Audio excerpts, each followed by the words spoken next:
Hey, what's up YouTube? It's your boy Third Person Tech here with another video. If you have a Samsung refrigerator and your Samsung refrigerator ice maker has been frozen and it's frozen until it does not produce ice and you're unable to take out your ice tray freely in and out, and every month you have to use a blow dryer to melt the ice away, I have some great news for you. I have some great news where Samsung is now, according to one of my YouTube family, is now repairing this problem for free.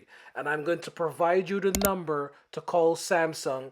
And all you have to do when you call Samsung is provide them with your model number and your serial number and explain to them that you're having the issue where your refrigerator ice maker is being frozen over with a block of ice and it does not produce ice.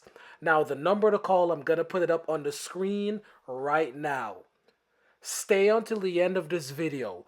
If you call Samsung and you're not able to get your refrigerator to be fixed for free, at the end of this video, I will have the video popped up to show you how to fix this problem.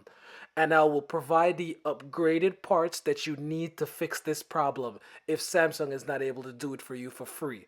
Now, if you call Samsung and they're able to repair your refrigerator for free, please comment down in the section below so we can help others get this free help. Please also comment down in the comment section below if you'd like me to do reviews on any type of refrigerator, any appliance, to let you know if it's a good buy and some of the issues that they have.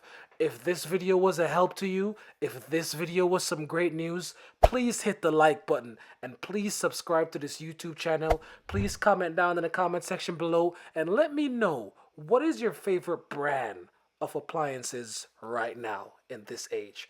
Thanks for watching.